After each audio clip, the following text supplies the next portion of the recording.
किसान साथियों राम राम। आशा और उम्मीद करता हूं कि आप सब ठीक ठाक होंगे। साथियों, आज हम विशेषकर 3 बातों पर चर्चा करने जा रहे हैं। पहली, चने की बिजाई करते समय किसान को किन सावधानियों की ओर ध्यान देना चाहिए ताकि चने में आने वाले रोगों से फसल को बचाया जा सके। दूसरा, चने की बिजाई पिछले साल से कितनी आगे चल रही है जो अब तक की रिपोर्ट आई है।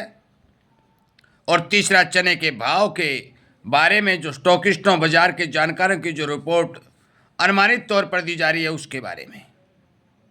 पहला जिक्र करते हैं चने की बिजाई करते समय। साथियों, मैं बता देना चाहता हूं कि आपको अपने खेत को फंगस रहित करना अति आवश्यक और जरूरी है। मैं सबसे पहले यह बता दिया कि आप चाहे किसी भी जिन्स की बिजाई करें, अनेक वीडियो बना रहा हूं, हर बार एक एक बारीकी से बात समझा रहा हूं और इसीलिए आपसे कह रहा हूं कि आप चैनल के साथ जुड़िए। फसल को बीमारियों से बचाने, अपना पैसा बचाने और प्रोडक्शन बढ़ाने का काम मेरे द्वारा बताए गए वीडियो को सुन करके उन पर अमल कर करके यदि आगे बढ़ेंगे तो 100% आपको फायदा होगा। साथियों, चने में मुख्य रूप से जो जड़ काली होकर के चना के पौधों के पत्ते लाल लाल पीले होकर के खत्म होने की समस्या आती है, वो सबसे बड़ी समस्या चने की होती है। चने के खेत खाली हो जाते हैं।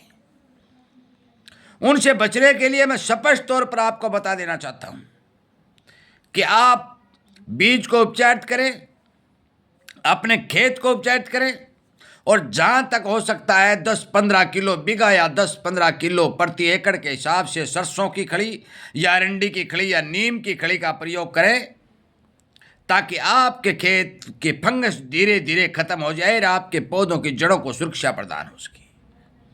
यह आज की बहुत बड़ी भयंकर बीमारी पौधों की जड़ों में लग रही है। आज आपको पता है सरसों के पौधे सूख रहे हैं, नरमा में उखेड़ा शाट मार रहा है, कल को चना शाट मारेगा, चने के पत्ते लाल होंगे, चने के पौधे खत्म हो जाएंगे, जो किसान को अच्छे भारी नुकसान की ओर ले जाते हैं।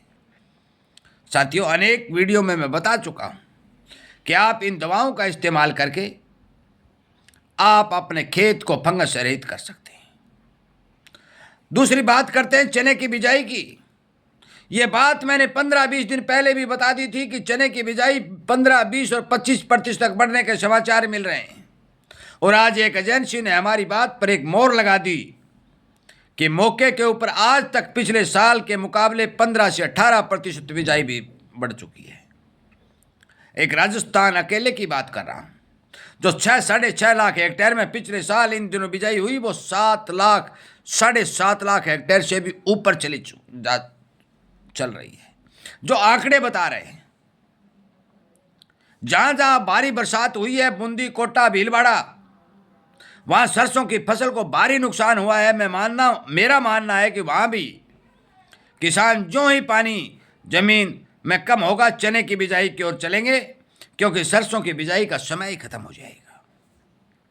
मध्य प्रदेश और महाराष्ट्र आदि राज्यों से भी समाचार मिल रहे हैं कि चने की बिजाई बढ़ने के समाचार हैं। और हमारे कृषि मंत्री शिवराज सिंह चौहान ने दलहन की फसलों की खरीद के लिए एक बहुत बड़े पैकेज की भी घोषणा कर दी है, जिसके कारण प्रभावित होकर के किसान चने की बिजाई को संपूर्ण रूप से बढ़ाने जा रहे हैं। और ये बिजाई 25% तक बढ़ने के संपूर्ण अंदेशा और अनुमान लगाए जा रहे हैं। बात करते हैं भाव की। बाजार के तमाम जानकार चने की तेजी में थे। चना 6500 और 7000 रुपए के आंकलन में लगाया गया था, परंतु होनी को कोई टोल नहीं सकता। ये बार बार मैं कह चुका हूं, प्रकृति, राम और राज बराबर होते हैं। आज राज ने चने के भाव के ऊपर बुलडोजर चला दिया और राम ने चने की बिजाई बढ़वा दी। साथियों, लगातार विदेशों का माल भारत में ला करके संपूर्ण रूप से भारत की खपत की पूर्ति सरकार करने में जुटी हुई है। मैं लगातार आवाज उठा रहा हूं और इसीलिए आपसे कहता हूं कि आप मेरे द्वारा बनाए गए वीडियो सरकारी या सरकारी नुमाइंदों और अधिकारियों तक पहुंचाने का काम करें इस चैनल को सोशल मीडिया के ऊपर ताकत देने का काम करें ताकि किसान की आवाज़ को दिल्ली तक पहुंचाया जा सके और सरकार की आयातित नीतियों में बदलाव करने के लिए सरकार पर दबाव बनाया जा सके। यह बात मैं स्पष्ट कर चुका हूं कि जब तक सरकार अपनी आयात नीतियों में बदलाव नहीं करेगी, लिमिट का सामान बाहर से नहीं मंगवाएगी, इंपोर्ट ड्यूटी बढ़ाकर भारत में सामान नहीं मंगवाएगी, तब तक भारतीय किसान को नुकसान होना 101% तय है। इसे कोई रोक नहीं सकता, क्योंकि डिमांड, प्रोडक्शन और सप्लाई के हिसाब से जो भाव बनते हैं, उन भावों को रोकने के लिए सरकार डिमांड की पूर्ति विदेशी देशों से सामान मंगाकर सप्लाई के रूप में कर देती है और मांग को लगातार दबा दिया जाता है। एक वीडियो में मैंने पहले बताया कि ऑस्ट्रेलिया से 40,000 टन के लगभग चना लेकर के एक जहाज रवाना हो चुका है, जो भारत में जल्दी प्रवेश कर जाएगा। बता देना चाहता हूं कि आज बिजाई के आंकड़ों को देखते हुए बाजार की दिशा चलने लगी है। चना 10-20, 50 ऊपर, 10-20, 50 नीचे लुढ़कता उठता बैठता दिखाई दे रहा है। तमाम बाजार के जानकार चक्रव्यूह में फंस चुके हैं, ना ही तेजी की ओर भाग रहे हैं तो ना मंदी की ओर भाग रहे हैं। जिन जिन लोगों ने चने का स्टॉक किया, उन सब के अब मौके के ऊपर किसी प्रकार के कोई व्यू दिखाई नहीं दे रहे हैं, क्योंकि जो वो तेजी मानते थे वो तेजी आई नहीं और मंदी मार्केट ने आने नहीं दी।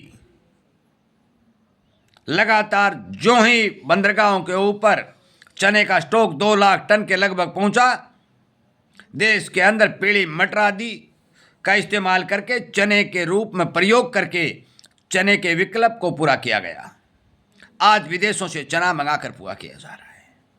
लगातार बिजाई बढ़ती जा रही है, किसान को प्रोत्साहित किया जा रहा है, लॉलीपॉप दिया जा रहा है कि आप बिजाई बढ़ाइए, हम एक पैकेज देते हैं। साथियों, इस पैकेजों में कुछ नहीं धरा है। सच्चाई कहने जा रहा हूं। आगे आने वाला भविष्य, यदि मार्च तक कमी के भाव बनते हैं तो एक अलग बात है, परंतु यदि परमात्मा ने चाहा प्रोडक्शन बिजाई के हिसाब से बम्पर दे दिया तो मैं नहीं कह सकता कि चने के अंदर कोई आगे आने वाले समय में तेजी बनेगी, क्योंकि जिस जिंसों की कमी हमारे होती है, जिन जिंसों की लगातार डिमांड हमारे देश में होती है, जिन जिंसों की पैदावार हमारे देश में होती है, किसान, व्यापारी और उद्योग धंधे जिनके सहारे चलते हैं, उनमें भी 2 पैसे की बचत के लिए जो आदमी काम करता है, उस बचत को खत्म करने के लिए सरकार विदेशों से आयात करती है। आप सबके सामने है, मेरा कहने की जरूरत नहीं है। कॉटन बाहर से आ रही है, कनेला तेल बाहर से आ रहा है, पीली मटर बाहर से आ रही है, चना बाहर से आ रहा है, सोया बाहर से आ रहा है, पाम तेल बाहर से आ रहा है। मैं ये बात पूछना चाहता हूं सरकार के नुमाइंदों और सरकार के अधिकारियों को, क्या आप जब बाहर से सामान मंगवा रहे हो तो भारत में पैकेज देने की जरूरत क्या है? भारत में बिजाई बढ़वाने की जरूरत क्या है? और भारत के किसान को जो राम भरोसे छोड़ दिया गया है, उसका नाम लेने की जरूरत क्या है? परंतु बड़े बड़े मंचों से किसान का नाम लिया जा रहा है, खेती का नाम लिया जा रहा है, धरातल पर 0 असर दिखाई दे रहा है। साथियों, चने की जो बात मेरे पास थी, मैं आपको स्पष्ट और सावधान करना चाहता हूं कि आप अपने फसल को रोगों से बचाइए, बेशक बिजाई बढ़ाइए, परंतु मौके के ऊपर जो अनुमानित जानकारी आ रही है वो चने में बनने वाली बम्पर तेजी को रोकने की जानकारी आ रही है। क्या कर दे, क्या हो जाए, भाव और भावी के बारे में कोई भविष्यवक्ता नहीं होता, परंतु बाजार की अनुमानित जानकारी में वीडियो के माध्यम से लगातार आपको दे रहा हूं और पहुंचा भी रहा हूं। मैंने पहले जो बताया था कि चने की बिजाई बढ़ेगी, वो ऑलरेडी 101% बढ़ी और बढ़ेगी। अब प्रोडक्शन कितना होता है वो समय पर आपको बता दिया जाएगा। चने में आने वाले रोग, जो आगे आगे रोग बढ़ करके नुकसान किसान को पहुंचाने की कोशिश करेंगे, उनका इलाज आपको बता दिया जाएगा। काम करना आपका काम है, बताना, जागरूक करना मेरा काम है। और ये चैनल नहीं, ये जागरूकता अभियान के रूप में चलाया जा रहा है, एक जागरूकता अभियान रूपी चैनल है। मैं आपसे उम्मीद करता हूं कि मेरी एक एक बात को सरकार तक पहुंचाएं, किसान तक पहुंचाएं, उसे जागरूक करें, सावधान और सचेत करें, ताकि आज का किसान खेती से होने वाले नुकसान से बच सके। नुकसान लगातार हो रहा है, पर इस नुकसान को कम करने के लिए जागरूकता जरूरी है। आपका ज्ञान आपका बड़ा सबसे धन है, और इसीलिए मैं विनय निवेदन करता हूं कि आप यदि मेरे विचारों से सहमत हैं तो पक्ष करें, किसान हित में काम करें, और आगे से आगे शेयर करके कुंभकर्ण की नींद सोई हुई सरकार को जगाने का काम करें। जय हिंद।